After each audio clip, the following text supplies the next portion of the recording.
do mar ali, e Deus vai abrir o mar, né? Que o povo do Egito está vindo para atrás deles, né? E Moisés respondeu ao povo o seguinte no versículo 13: não tenham medo, fiquem firmes e vejam o livramento do Senhor, o livramento que o Senhor trará hoje, porque vocês nunca mais verão os egípcios que hoje vêm.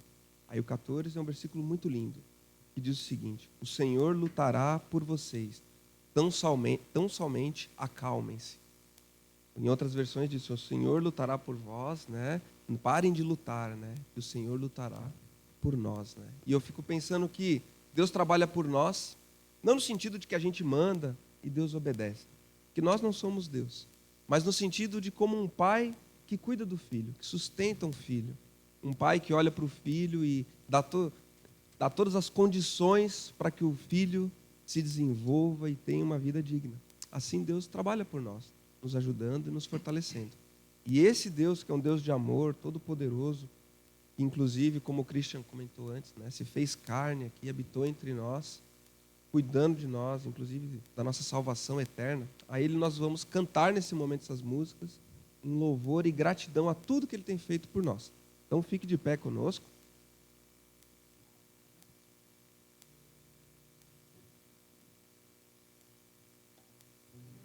Cante com seu coração, abra a boca, cante com força, em gratidão a esse Deus.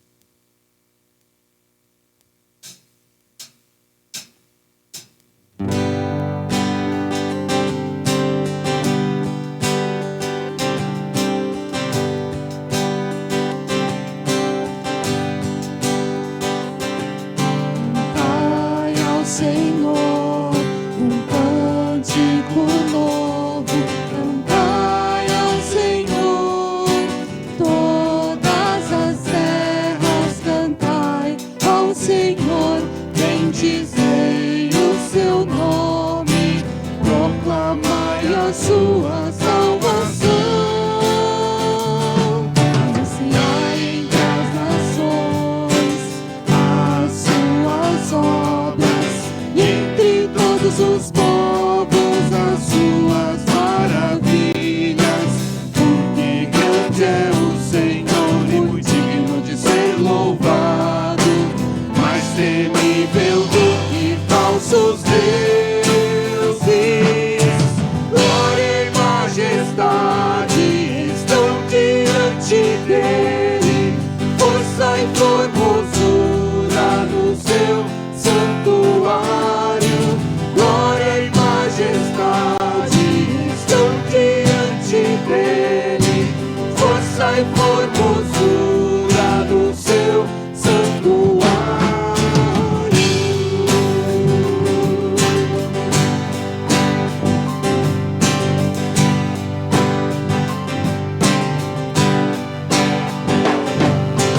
Cantai ao Senhor um cântico novo, cantai ao Senhor todas as terras, cantai ao Senhor, bendizei o seu nome, proclamai a sua salvação. Anunciai entre as nações as suas obras, entre todos os povos as suas maravilhas. Porque grande é o Senhor, muito digno de ser louvado, mais temível do que falsos deuses. Glória e majestade estão diante dele, força e formosura no seu santuário. Glória e majestade estão diante dele, força e formosura no seu santuário. Glória e majestade estão diante dele, força e formosura no seu santuário. Glória e majestade estão diante dele, força e formosura no seu santuário.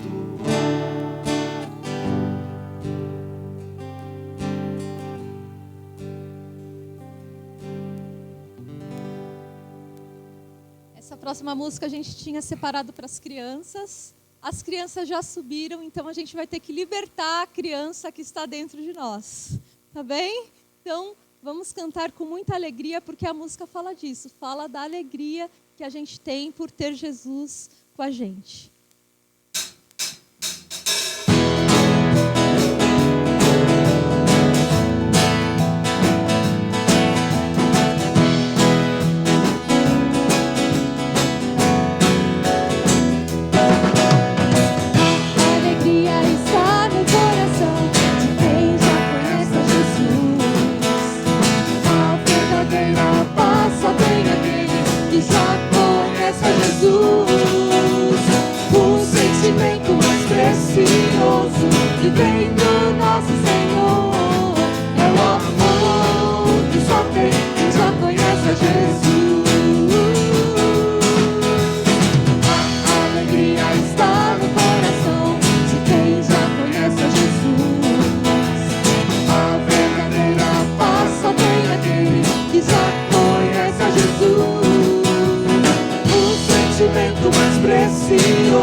Senhor, e mendigo de louvor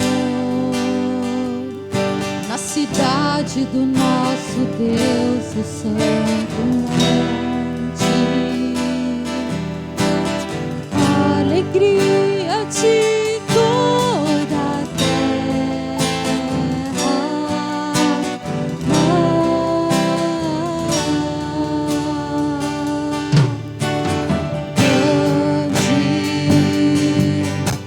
Senhor, em quem nós temos a glória e que nos ajuda contra o inimigo. Por isso, diante dele nos prostramos.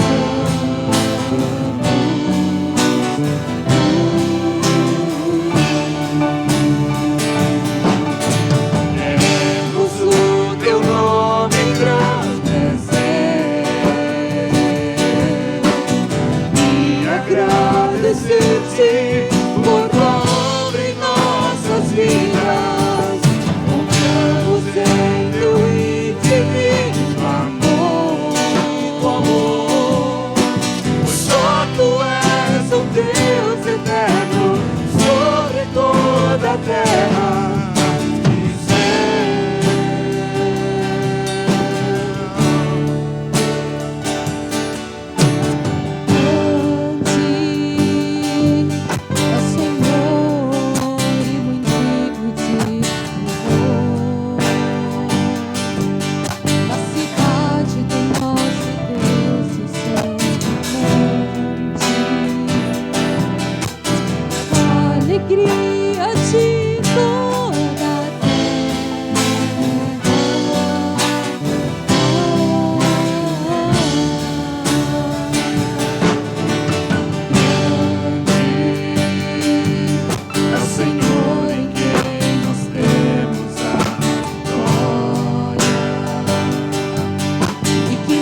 agradecer-te por tua obra em nossas vidas. Confiamos em teu infinito amor, pois só tu és o Deus eterno sobre toda a terra. Queremos o teu nome engrandecer e agradecer-te por tua obra em nossas vidas. Confiamos em teu infinito amor, pois só tu és o Deus eterno sobre toda a terra. Só tu és o Deus eterno sobre toda a terra. Só tu és o Deus eterno sobre toda a terra.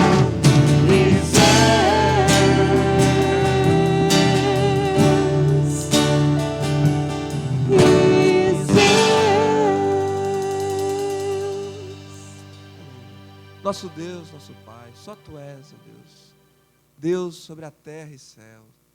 A Ti nós rendemos, ó Pai, louvor, honra e glória, Pai, por tudo quanto o Senhor é, Deus. Bendito seja o Senhor entre nós, Pai. Em nome de Jesus, Pai. Amém.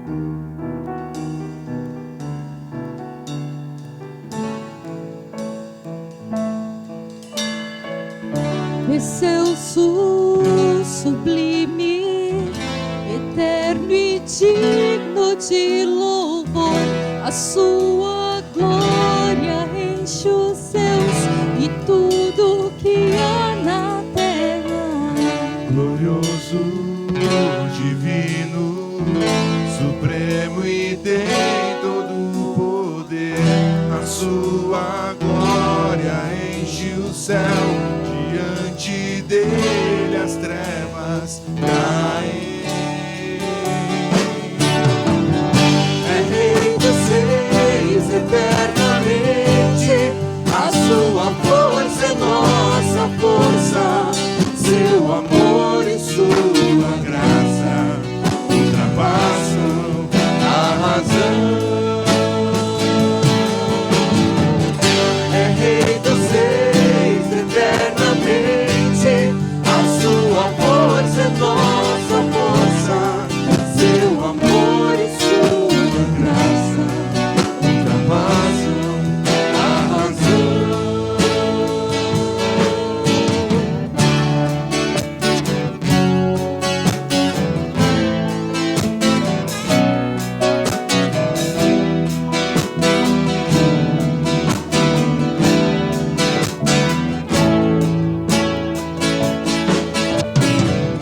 Desceu sublime, eterno e digno de louvor, a sua glória enche os céus e tudo que há na terra. Glorioso, divino, supremo e tem todo o poder. A sua glória enche o céu. Diante dele as trevas caem. É Rei dos Reis eternamente. A sua força é nossa força. Seu amor e sua graça ultrapassam a razão. É Rei dos Reis eternamente. A sua força é nossa força. Seu amor e sua graça ultrapassam a razão.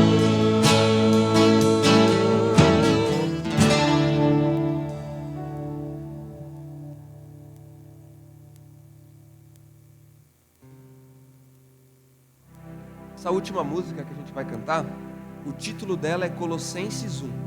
E é muito legal quando uma música leva uma referência bíblica como título, que afinal de contas é a própria Bíblia sendo cantada. Você pode olhar aqui, se você quiser olhar na sua Bíblia, pode olhar também Colossenses capítulo 1. As palavras que aqui nós vamos cantar nesse momento é quase que uma leitura bíblica. uma leitura muito profunda, revelando quem Cristo é, a pessoa dele, falando dos atributos dele. Então, a gente aprendeu essa música, acho que foi 2 semanas atrás, e a gente vai cantar ela novamente, tá bom?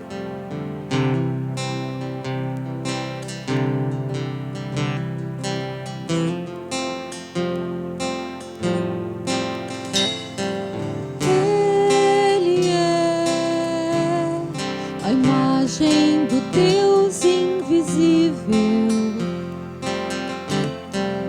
Ele é Senhor sobre a criação.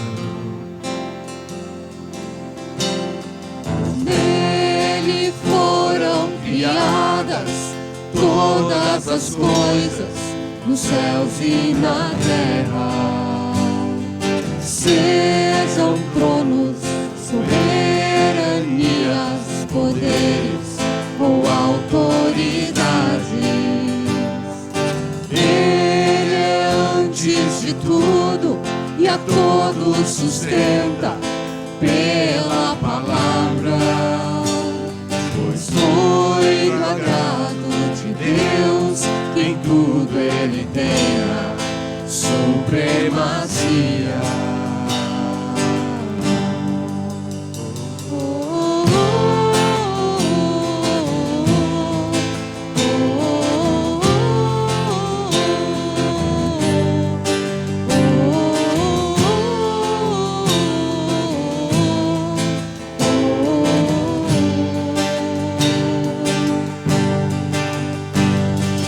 Ele é o resplendor da glória do Pai.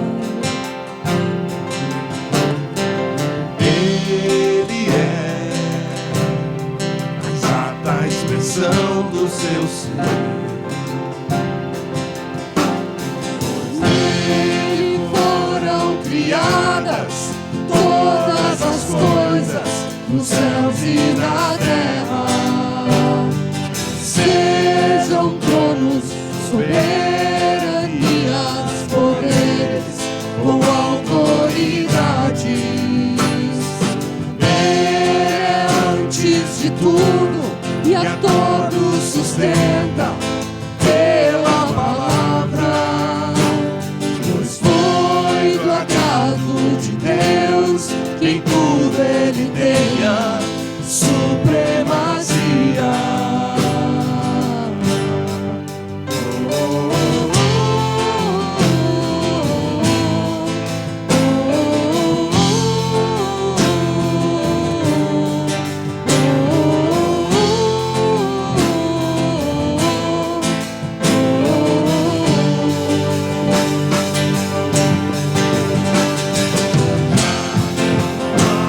Mais nada que a ele não pertença, em tudo existe graça, cantemos sim. Já não há mais nada que a ele não pertença, em tudo existe graça, cantemos sim.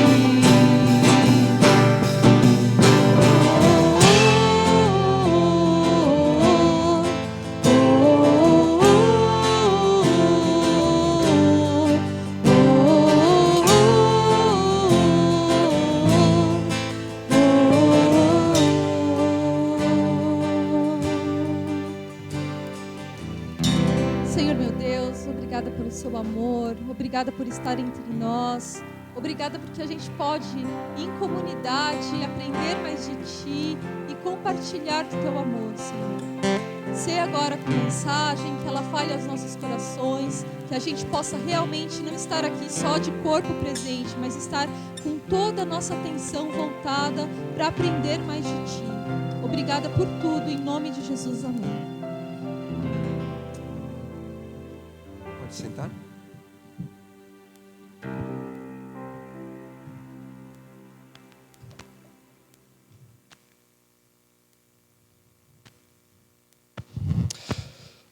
agora que todo mundo já chegou, vamos ver se tem alguém que nos visita pela primeira vez, que eu esqueci na primeira parte. Vamos fazer de conta que foi porque eu estava esperando todo mundo chegar. Então, desse meu lado esquerdo, alguém que nos visita pela primeira vez? Ninguém, todo mundo de casa. Desse meu lado aqui, alguém que nos visita pela primeira vez? Ali, temos visitantes. Seus nomes? Sejam todos muito bem-vindos.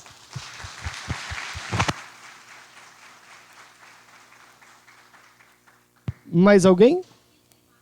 Tem mais gente?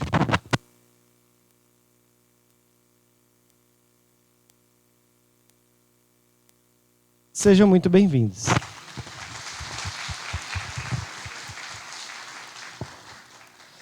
Então, sejam bem-vindos. Não é para fazer vocês passarem vergonha, é para que a gente possa transbordar o amor de Deus para vocês também no final da nossa celebração.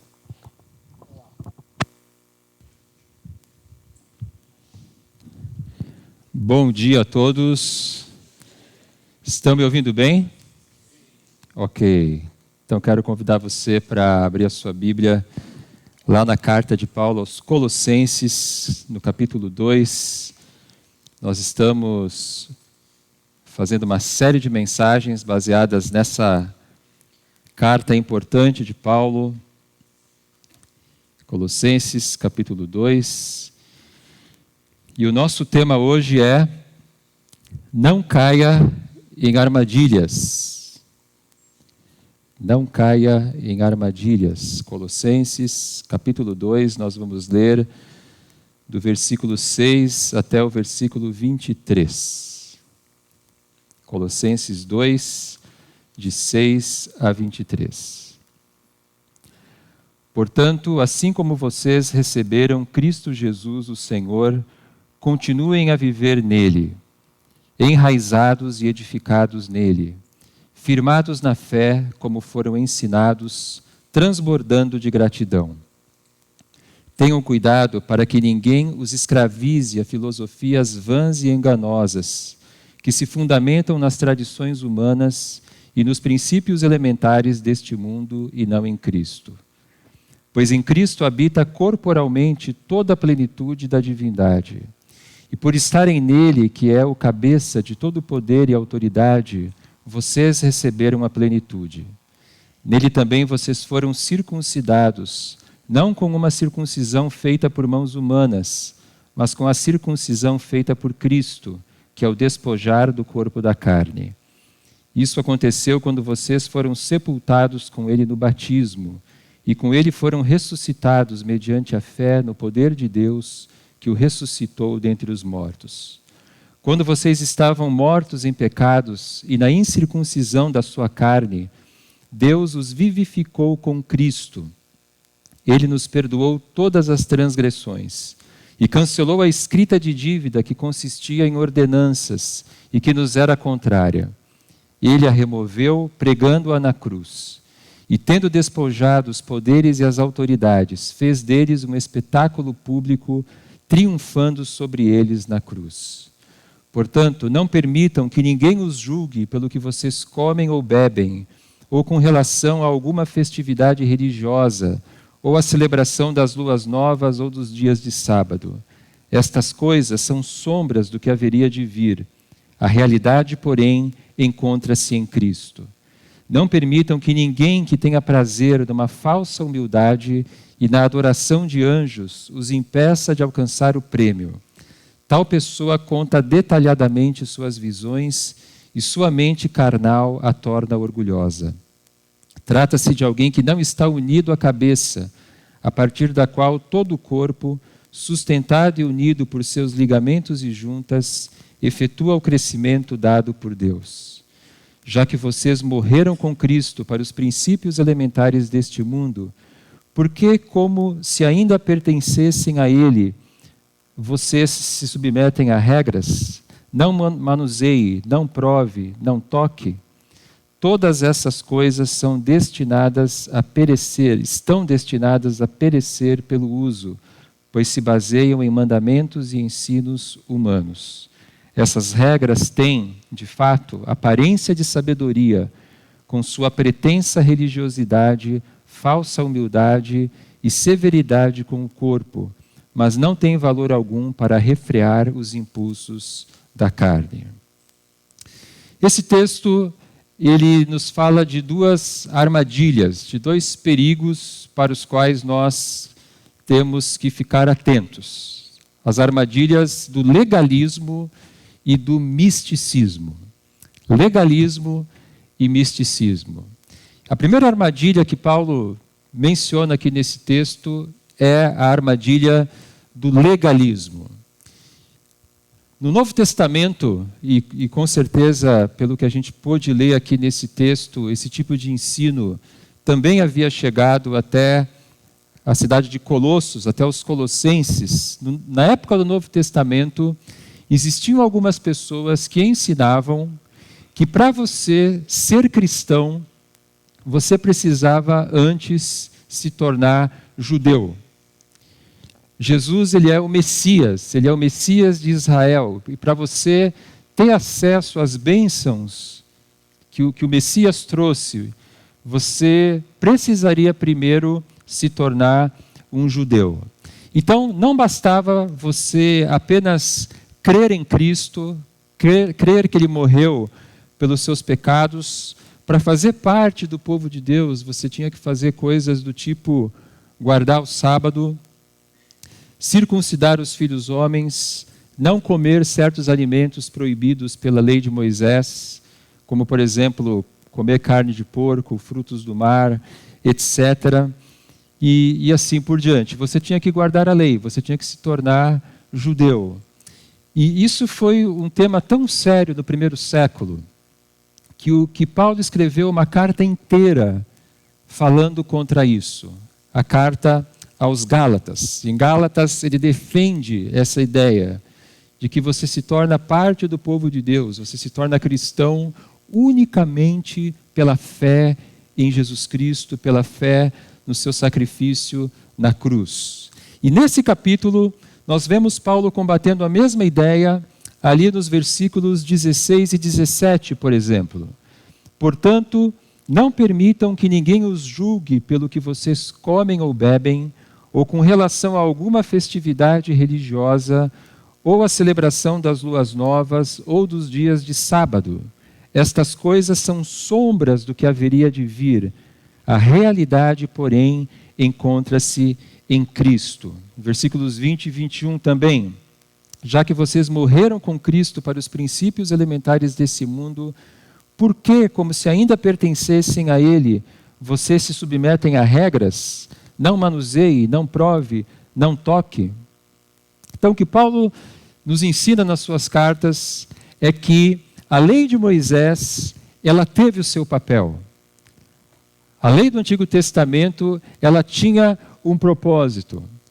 E no momento em que Cristo veio e Ele morreu pelos nossos pecados, a lei de Moisés se tornou ultrapassada, se tornou obsoleta. O versículo 17 diz: essas coisas são sombras do que haveria de vir, a realidade, porém, encontra-se em Cristo. Então a resposta de Paulo é: nós não precisamos guardar a lei, nós não precisamos nos tornar judeus. Agora, um dos problemas é que o ser humano é orgulhoso. Nós, de alguma maneira, temos a tendência de querer ser merecedor da salvação. E quando a gente escuta o Evangelho, que Cristo morreu pelos nossos pecados e que o sacrifício dele na cruz é suficiente para nós, isso para muitos de nós parece fácil demais. Mas é só isso que eu tenho que fazer? Nós, seres humanos, nós temos a tendência de querer glória para nós. No fundo, nós gostaríamos de chegarmos na presença de Deus e se Deus nos perguntasse o que você fez por merecer que eu deixe você entrar no céu. Muitos de nós gostariam de poder dizer para Deus: eu ia na celebração, eu era uma pessoa correta, não fiz o mal a ninguém, nunca roubei, nunca matei, etc, etc, etc. E podemos nos aproximar de Deus e entrar no céu com o peito estufado, nariz empinado, dizendo, olha, eu mereci, eu estou aqui, porque no fundo, eu mereço. Mas uma das coisas que o Evangelho faz é nos humilhar nesse sentido. É impossível que nós salvemos a nós mesmos. Agora, existem hoje em dia igrejas que ensinam que você precisa fazer algumas coisas para você ser salvo. Existem igrejas, por exemplo, que dizem que você precisa guardar o sábado. Outras igrejas dizem que você não pode fazer certas coisas. E se você fizer certas coisas, você não será salvo. Esse é o problema do legalismo. E quando eu falo de legalismo aqui, eu estou me referindo a essa ideia de que você, para ser aceito por Deus, você precisa obedecer à lei. Paulo combate essa armadilha. A segunda armadilha que Paulo combate nesse texto é a armadilha do misticismo. E o misticismo é a ideia de que para você ser uma pessoa espiritual, você precisa ter visões e revelações de Deus. Versículo 18.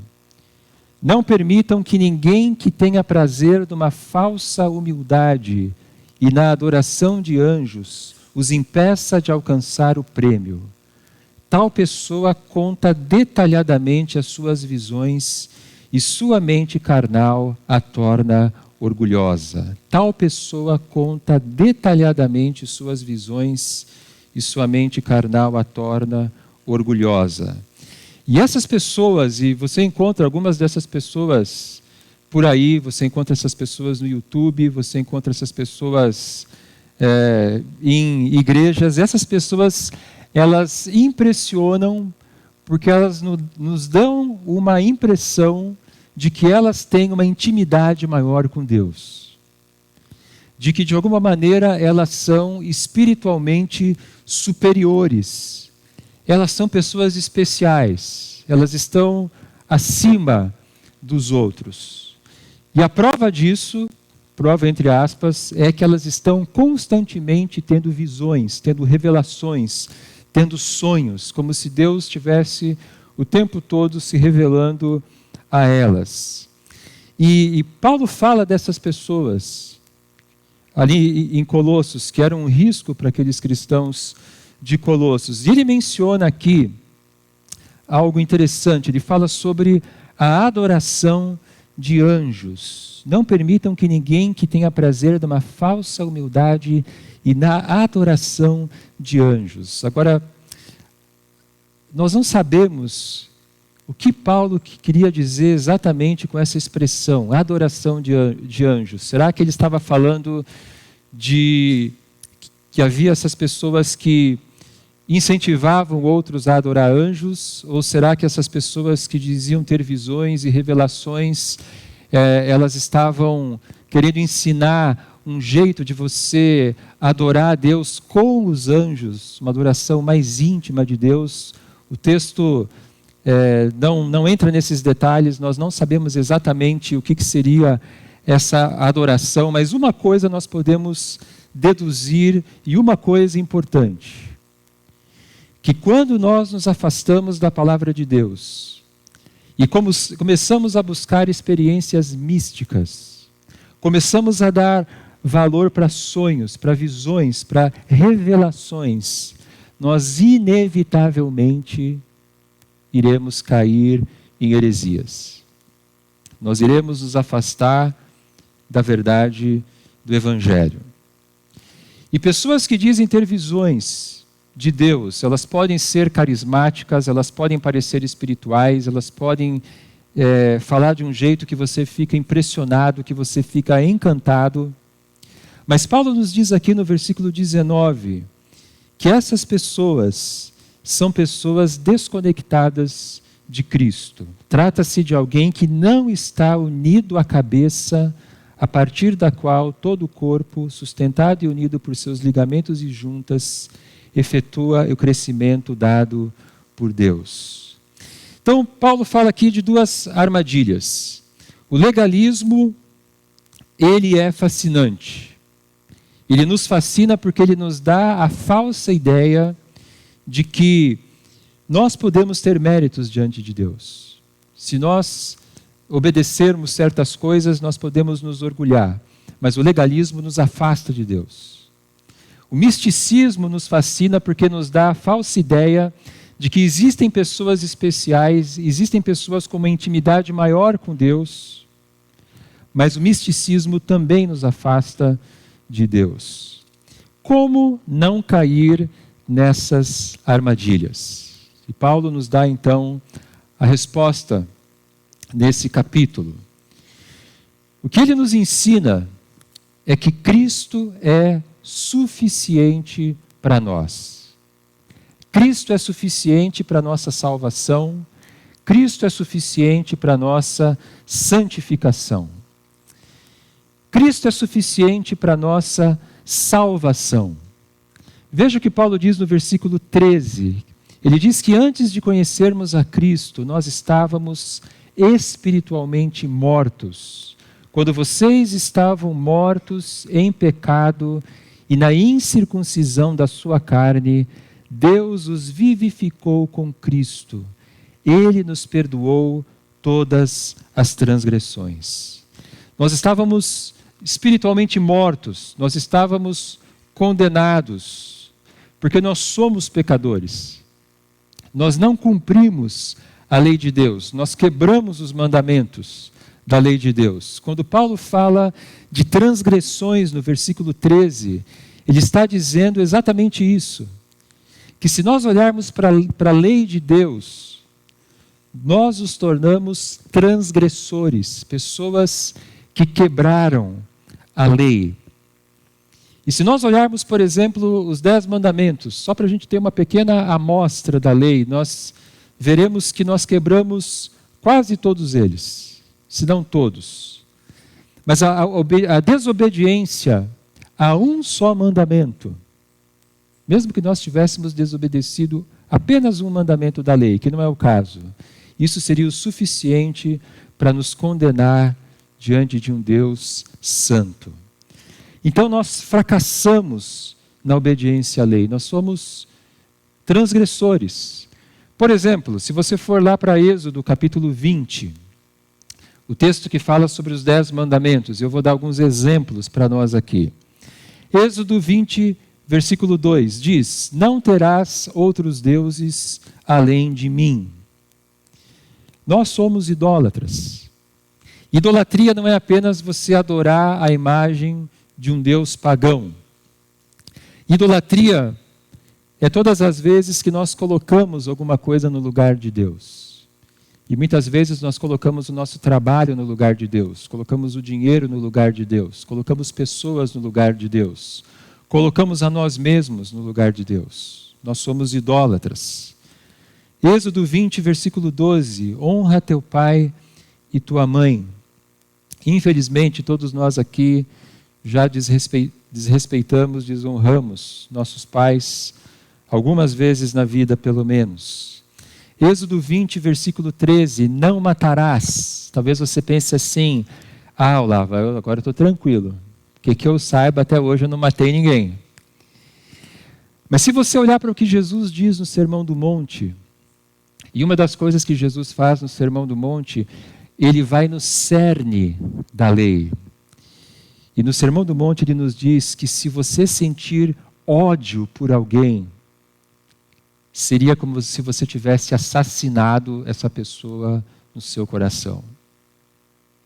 E nesse sentido eu acredito que infelizmente todos nós aqui somos grandes assassinos. Êxodo 20, versículo 14, não adulterarás. E aqui é a mesma situação da questão do ódio. Graças a Deus, se você nunca caiu nesse pecado, mas no Sermão do Monte Jesus diz que todo aquele que cobiçar uma mulher ou um homem com intenção impura no seu coração, já adulterou. Êxodo capítulo 20, versículo 17, Não cobiçarás nada do teu próximo. Quem que nunca sentiu inveja? Ainda mais nós aqui, gringos, né? Que às vezes o cara compra um negócio para fazer inveja no outro. Compra um carro, metade da felicidade dele é que ele comprou o carro. A outra metade da felicidade é que ele vai entrar com o carro na garagem e o vizinho vai ver. Não cobiçarás o que é do teu próximo. Isso aqui é apenas uma amostra para dizer que nós somos transgressores. Nós temos uma dívida impagável com Deus. Agora, Colossenses 3, veja os versículos 13 e 14. Quando vocês estavam mortos em pecados e na incircuncisão da sua carne, Deus os vivificou com Cristo. Ele nos perdoou todas as transgressões e cancelou a escrita de dívida que consistia em ordenanças e que nos era contrária. Ele a removeu pregando-a na cruz. O que Paulo está dizendo aqui é que na cruz, quando Cristo morre pelos nossos pecados, Ele paga a nossa dívida. E o escrito de dívida que havia contra nós, que era a lei de Moisés, que nós havíamos quebrado, esse escrito de dívida, ele é cancelado. Cristo morreu para cancelar a nossa dívida. E nós não precisamos acrescentar nada àquilo que Ele fez.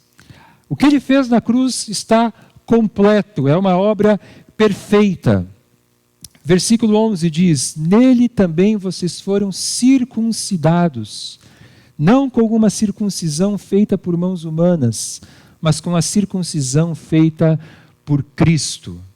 Então nós não precisamos cumprir rituais, não precisamos pagar promessas, não precisamos fazer boas obras, não precisamos guardar o sábado, não precisamos ser circuncidados ou circuncisar os homens da família, nós não precisamos nos tornar judeus, nós não precisamos fazer absolutamente nada. Porque aquilo que Cristo fez na cruz é totalmente suficiente para a nossa salvação. A nossa salvação é algo que foi conquistado para nós. Não é algo que nós podemos conquistar para nós mesmos. Foi conquistado por Cristo para nós. E só para deixar as coisas bem claras, isso significa que as boas obras não são importantes? As boas obras, elas são importantes. E eu diria que as boas obras, elas são fundamentais para a nossa salvação. Agora preste atenção. As boas obras são fundamentais para a nossa salvação. Não como a causa da nossa salvação, mas como a evidência dela. E é isso que Paulo vai dizer lá em Efésios, capítulo 2, versículos 8 a 10. Pois vocês são salvos pela graça, por meio da fé, e isto não vem de vocês, é dom de Deus. Não por obras, para que ninguém se glorie. Porque somos criação de Deus, realizada em Cristo Jesus, para fazermos boas obras, as quais Deus preparou antes para nós as praticarmos. E é bom nós deixarmos isso claro, porque infelizmente as pessoas tendem a ir para os extremos. E algumas pessoas vão pensar assim: bom, se as boas obras não são necessárias para a salvação, eu posso viver do jeito que eu quiser. E não é assim. As boas obras não me salvam. Mas uma vez que eu sou salvo por Cristo, eu tenho que viver uma vida transformada. Cristo é suficiente para a nossa salvação. Voltando para Colossenses capítulo 2, Cristo é suficiente para a nossa santificação. Olha os versículos de 6 a 8, Colossenses 2, 6 a 8. Portanto, assim como vocês receberam Cristo Jesus o Senhor, continuem a viver nele, enraizados e edificados nele, firmados na fé como foram ensinados, transbordando de gratidão. Nós não precisamos de novas revelações. Tudo o que nós precisamos para nos tornarmos pessoas espirituais, para nos tornarmos pessoas maduras, nós encontramos em Jesus Cristo.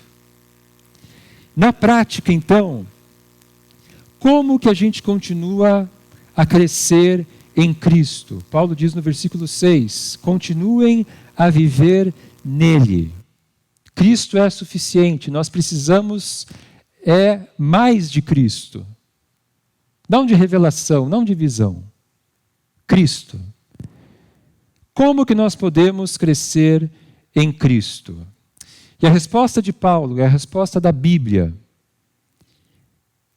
é que nós precisamos cultivar diariamente a nossa comunhão com Cristo por meio ou através dos meios de graça que Deus nos deu.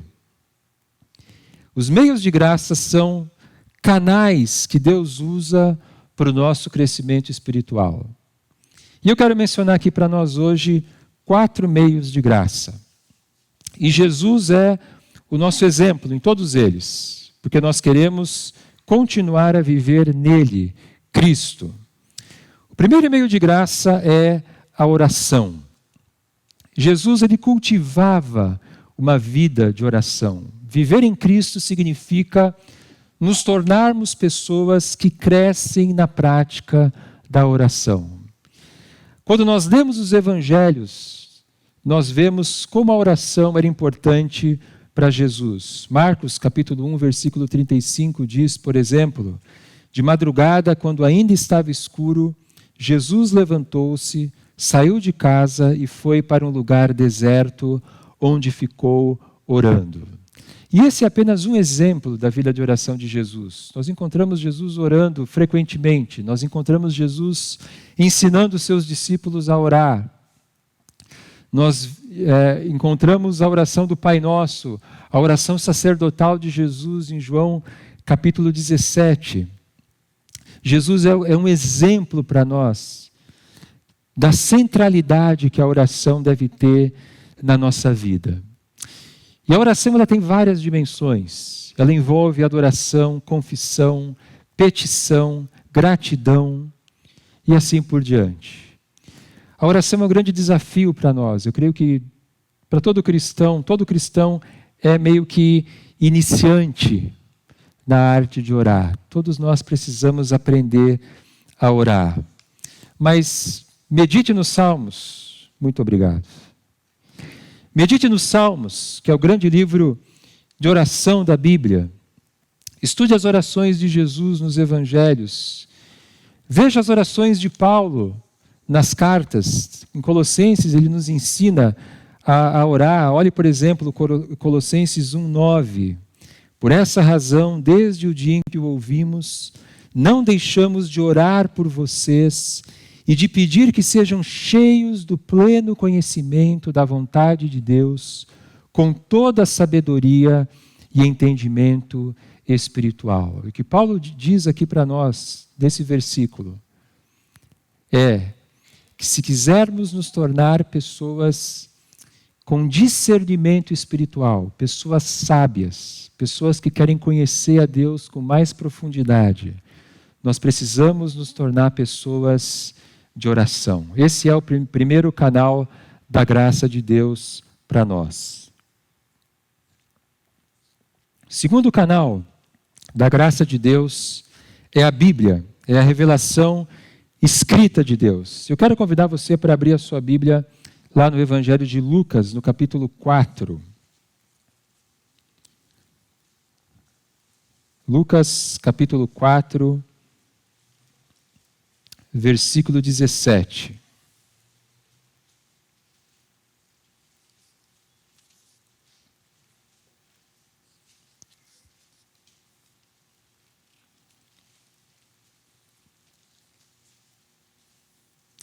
Eu vou ler os versículos 16 e 17.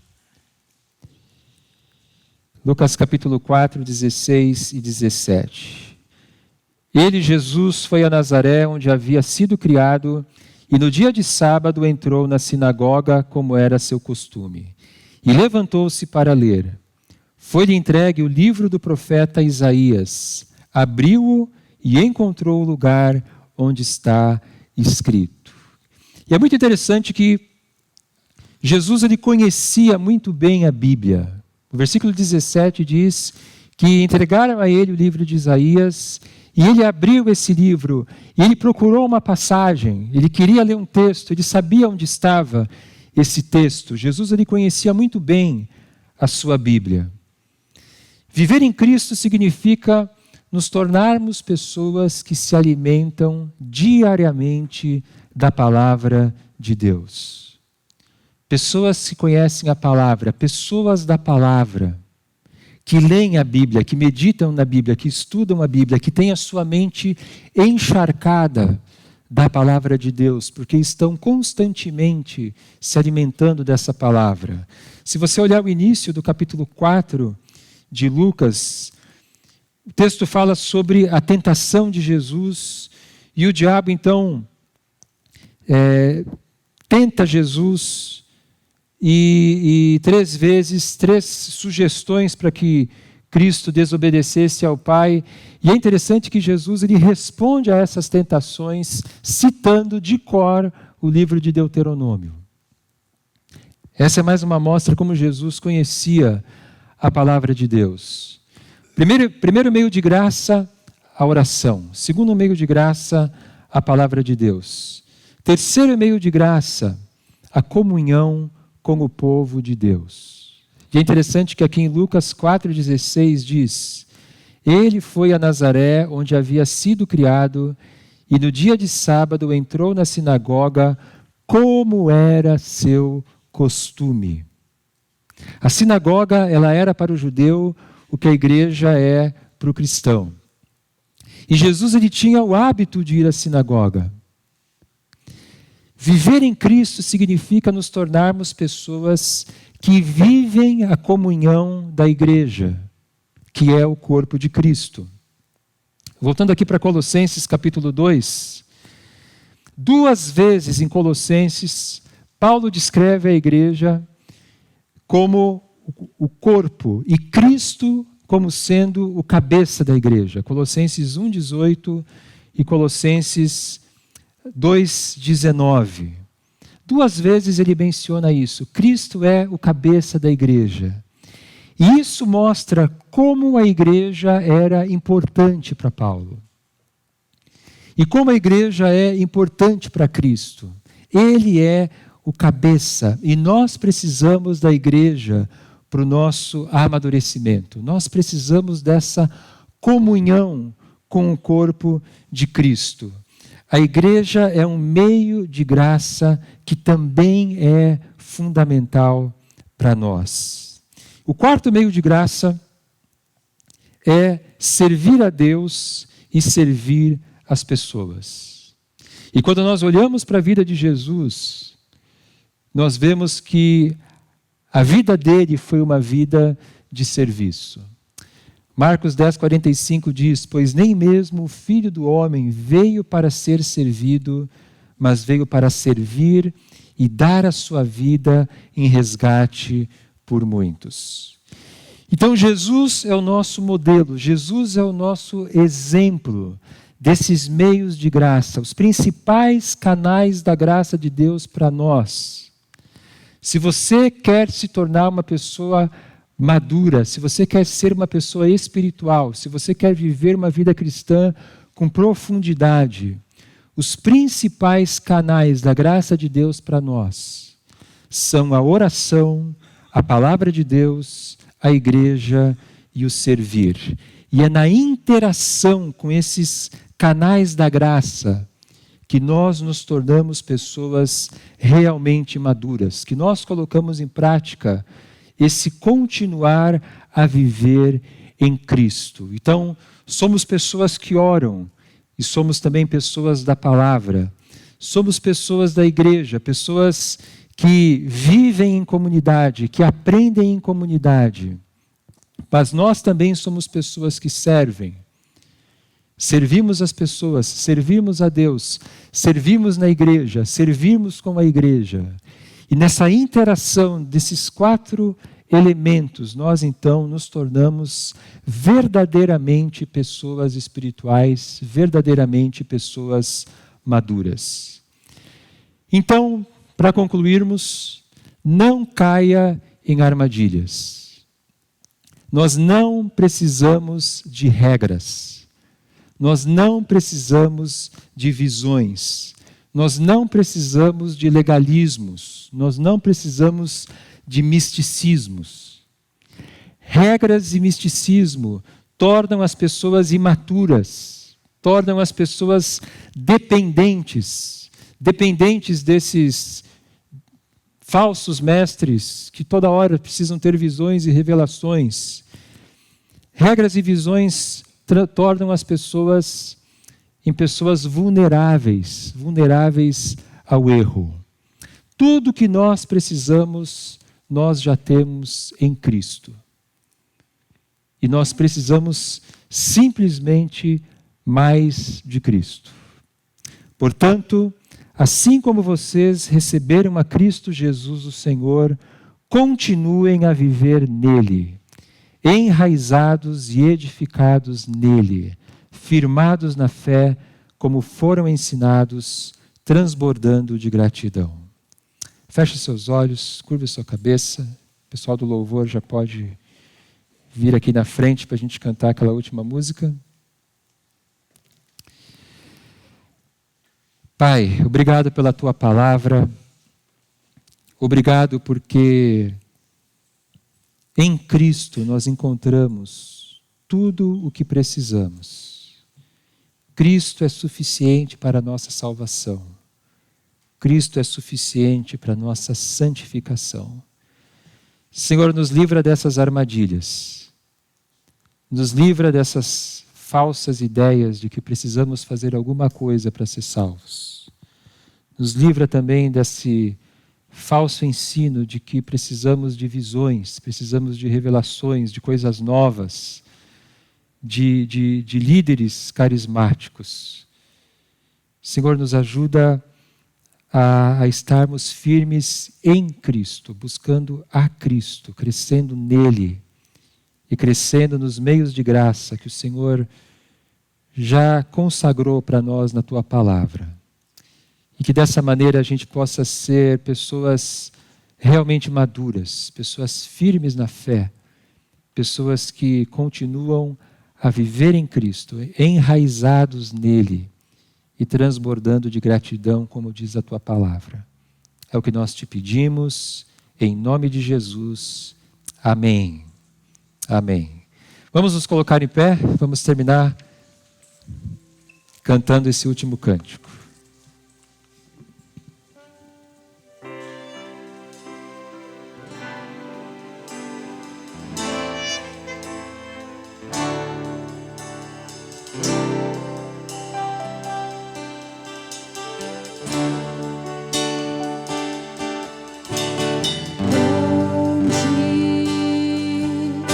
Senhor, e muito digno de louvor,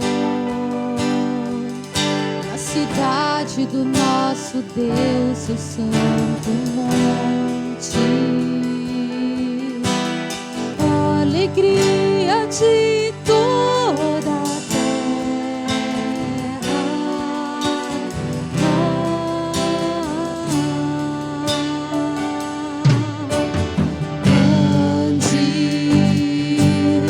a Senhor, em quem nos demos a vitória e que nos ajuda contra o inimigo. Por isso, diante dele nos prostramos.